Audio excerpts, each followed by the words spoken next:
was spring break. My buddy Adam called. And Adam said, dude, spring break? Panama City. And I'm like, man, I was like, I don't think so. I said, man, I'm kind of reading the Bible, and I feel like God's kind of following me around. And he's like, dude, you need a break, just come on. I was like, okay. So I go with that. We're driving down to Panama City Beach, Florida, and start pulling into Panama City Beach, and I'm talking to him, and all of a sudden this plane flies by, this big banner flying behind it that says, John 3:16. And I looked at him, I said, dude, God is following me around. we go to the hotel, and we check in, and we go down, we're being cool, we're sitting on the beach, and we're having illegal beverages at that point, and we're just kind of talking, and all of a sudden, this herd of Campus Crusade for Christers comes walking down the beach, handing out tracts, sharing about Jesus. And I look at him, and I'm like, dude, God's following me around. And he's like, no, but we need to leave. So we left. That night, we went to the club, and we were clubbing, being cool, whatever you do. We leave, and we're walking out, and I am not lying. These 3 vans pulled up in front of the thing with God saves, turn or burn, love Jesus, all this kind of all these things are on the side of these vans. And I look at them and I'm like, dude, God is following me around. So we go back to the hotel room and we smoked something we shouldn't have and we got hungry. So we decided Waffle House. So we went to Waffle House. We go and we're sitting down at Waffle House. We're not a real good friend of mine, but we're sitting there. And I don't think there's anybody in the building. I don't think there's a waitress there. I don't know if there's a cook there. We're just sitting there, just 2 guys together, just looking at each other. And I'm like, dude, God is following me around. And he goes, man, you need to stop doing drugs. And, no lie, all of a sudden, the door to the Waffle House swings open. And these 50 Campus Crusade for Christ all come into their Bibles, just sitting all around us. And he looks at me and he goes, dude, God is following me around.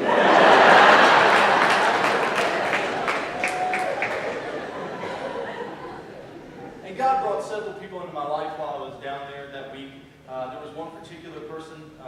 It was a lady who happened to be in a wheelchair, and I was walking along, and I was out there trying. It was near the end of our trip, and I was hating what I was doing. I knew I was living 2 lives, and I knew that this was not working, and I knew that something had to change. And while I'm walking down, first there's this girl sitting there, and I felt like I was supposed to go talk to her. And not in a way that I would normally go try and talk to a girl back in the day, but I'm like, I'm supposed to talk to this girl. So I walked over and I'm standing there like, hey, how's it going? She's like, good. I'm like, how's the water? She goes, oh, a little cold. I go, I guess you need a couple of drinks to get in. She goes, oh, I don't do that. I said, go ahead, tell me why. Because I love Jesus. I said, I figured you did. All right, whatever. So I kept on walking down, and then there's this lady, and she's sitting there in a wheelchair, and there's another guy with her, and she says to me, she goes, excuse me, could you come here? And I want to run from her, because I know what's about to happen. But I couldn't run from her.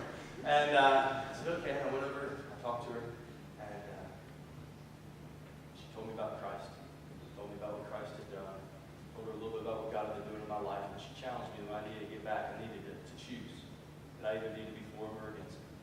And when I came back, I said, I'm for you. And I surrendered. And I began following Christ with all that I had. And I went back home before my senior year, and I thought, oh my gosh, all of my friends are going to hell. I was like, everybody that I have been leading down this path to hell, they are still running down it, and I've got to find some way to tell them. So I thought, well, I could throw another party, and I would get a keg there, and everybody would come, and then I would pull the keg away. I was like, this might work. I talked to my pastor about it, and he's like, I don't think that's the best method. Maybe another way. Let's pray about that. He was so gentle, so kind, He knew I was on fire and had no idea what I was doing. And he said, how about we do this? I'll give you the church. You can do anything you want here, no alcoholic beverages, but why don't you guys just share your stories? And God had pulled out a couple other guys at the same time. He pulled out Dave right before me, and he pulled me out. And then there's a guy named Jason Seville, who was a missionary in China for a couple of years, and now he's in Memphis working with a discipleship ministry there. He pulled out another guy named Gary, who was a cocaine dealer, and he'd all pulled us all out about the same time. And we threw this thing called Christ Time. And I really didn't know, but I used the South Park Jesus as kind of our, the picture that went on the ad. And there were some people who were not happy with that. My heart was really good behind it. So be gentle with people who don't know what they're doing. I was just thinking, unbelievers don't know what that means. So that night, this little church that sat some 200 people, there were 300 people in it. People just hanging in the doors and the windows because they thought it was a joke. They thought Garrett and Dave and Jason and Gary all talking about Jesus. You're right, this is going to be a comedy club. So they all came thinking that's what it was. And we shared our testimonies, and God began rocking that town. Revival is not something that people do. Revival is something that God does. And to be a part of one of those was unbelievable. Just to get caught up in a wind where you're like, I don't know what that is, but I like it. And he just starts pulling people out. And people started coming to the Lord. I mean, there are a number of people who are now in ministry and on the mission field and all this just from what God did there through Christ Night. So we've had a number of them. Went back my senior year and got involved with Campus Crusade for Christ. And they had something during spring break called Beach Reach at Panama City Beach, Florida. So I said, I'll go. And I went. And this time I went, I shared my testimony because, for them I was like, ooh, look, it works, because I was down there last year partying. And this year I just love the Lord and shared my testimony. And during the last night, they had some kind of meet and greet time or something. And I kind of walked down.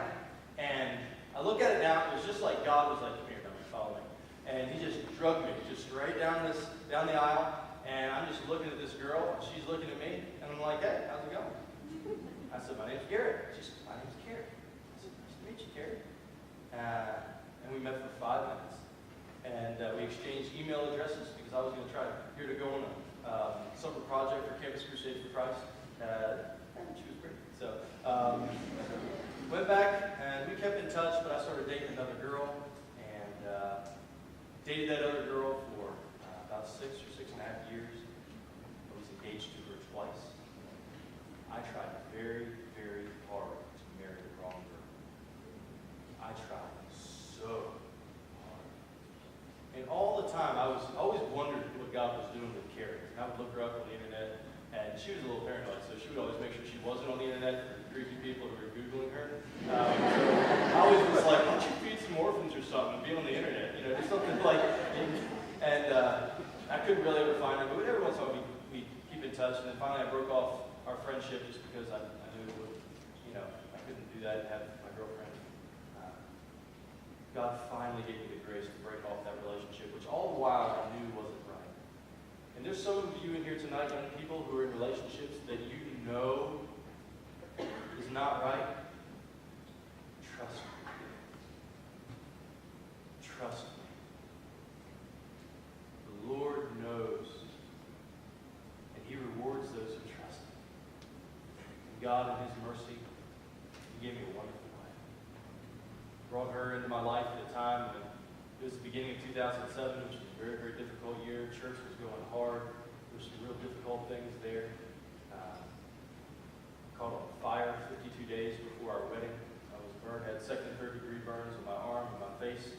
For 2 days I wouldn't look at my face. They care flighted me. I was in ICU. And, all I can remember, I remember my name, my fiance's name, and how many days until our wedding.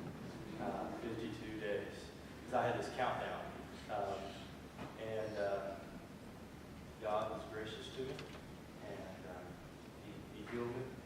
And now I have a wonderful wife, 2 lovely kiddos, and I look back on my life, and I think that there's no reason that God should have been so merciful. But he was. There's 3 things that I want you guys to keep in mind as you hear this story and as you go out. The first one is this. Is anybody not here on Sunday? Anybody?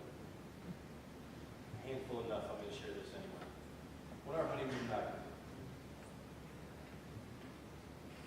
night, after the ceremony, which was a wonderful time with family and friends, we went to this place, Dimensional Turtle Creek, and went there.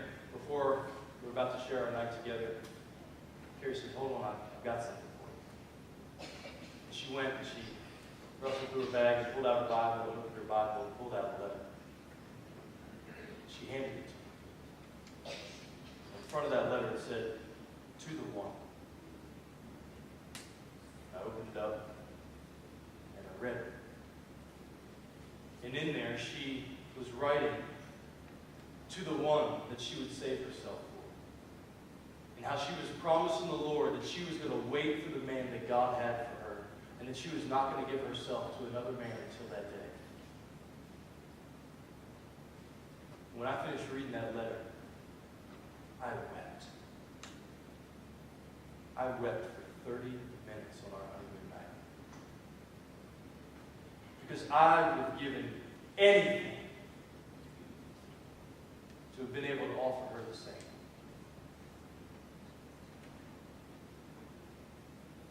And that's what my first point is in closing, is that sin steals from you. I said that on Sunday, and I'm going to say it again tonight, that sin steals from you. It wants to corrupt every good gift that God gives. It wants to destroy it. It wants to come in and crush it and tear it apart. That's what sin wants to do. It's not your friend. I can't tell you how many times I should have been dead from car accidents or drug overdoses or drinking while I'm driving or have AIDS or whatever other thing across the board. Sin wants to kill you. And there's some of us in here tonight who are flirting with it, who want to have a little bit of the world and want to have a little bit of Jesus, and you can't do it. You can't have both. Jesus said you're either for me or against me. You've got to be sold out for Christ. And the lies that sin throws at you, they're lies. It makes you promises that if you trust it and follow it, that it will give you happiness, and it will give you happiness for that long. And then it goes away, and you've got to do it again, and do it again, and do it again. Sin steals from you, and it lies to you. Please, there's some of you in here tonight who are flirting hard, who are just locked hand in hand with it. Trust me. Please turn from it.